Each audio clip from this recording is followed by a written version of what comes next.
Rex Ziak. Rex Ziak. Never heard of him. So what does he do? Rex is the author of 2 acclaimed books focusing on Lewis and Clark. His first book, In Full View, and his second book, Lewis and Clark, Down and Up the Columbia River, have earned wide acclaim for their extensive research, their readability. Anything else? Rex is an artist, a conservationist, and historian, and was awarded an Emmy for his cinematography on a television documentary. Oh, really? Anything else? His research on Lewis and Clark's arrival at the Pacific Ocean revealed unknown details that led the Department of Interior to create a new national park to recognize the sites that he discovered. A new national park? Are you kidding me? This should have been in the news. Today's American Story with Bob Dotson takes us to the mouth of the Columbia River along the border between Washington State and Oregon.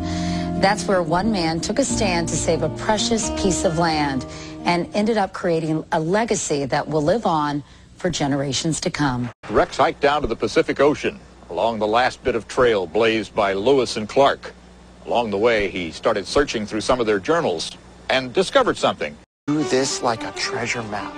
So Rex traced their path along the Columbia River until he found it. This is like the summit of this tremendous expedition. The work that Rex did has led directly to the creation of the Lewis and Clark National Historical Park. Our newest national park. Obviously, influential people listen to this guy. Let me ask Rex Ziak, who's sitting over here, you haven't met yet. Did they do trading with the Indians? Oh, a great deal of it, yes. Yes, all on the way. And here, there's, I think, a very interesting story because Lewis and Clark arrive among these Chinook So, Indians. is he another one of those stuffy academic bookworms who reads everything off cue cards? And here is William Clark with 10 of his men looking down at these waves and this surf and the foam and the waves crashing against the rocks. None of them had ever seen anything like this before in their lives.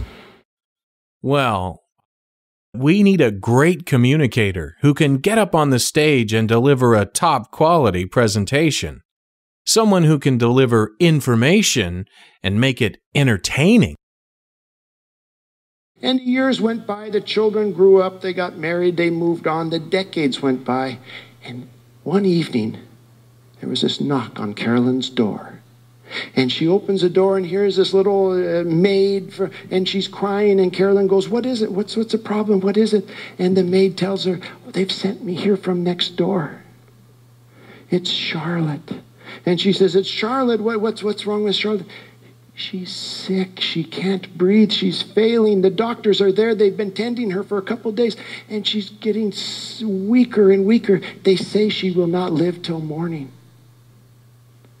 And Charlotte goes, or Carolyn says, "Oh, the poor girl. Oh, Charlotte. Oh, please go back quick and tell the family our prayers are with her. Please, that we hope that Charlotte lives. Please, we will be praying and hoping that she has a miraculous recovery. Go now."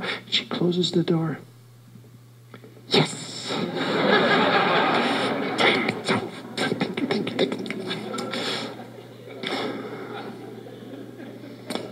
After the funeral, Carolyn's most pressing concern is trying to decide, should she use 28-point font or 36-point font on her calling cards, because now she could announce to everybody that she was the Mrs. and there's a knock on her door.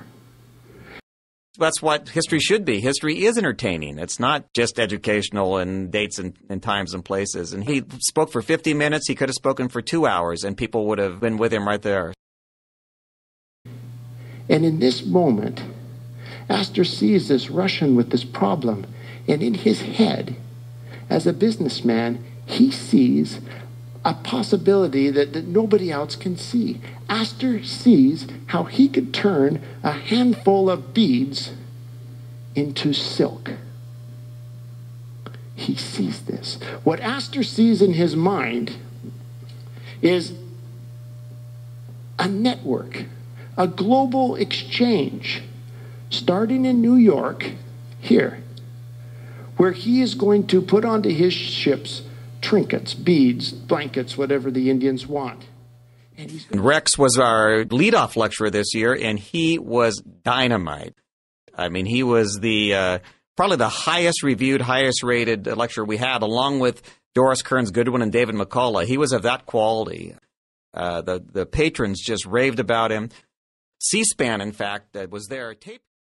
Rex Ziak.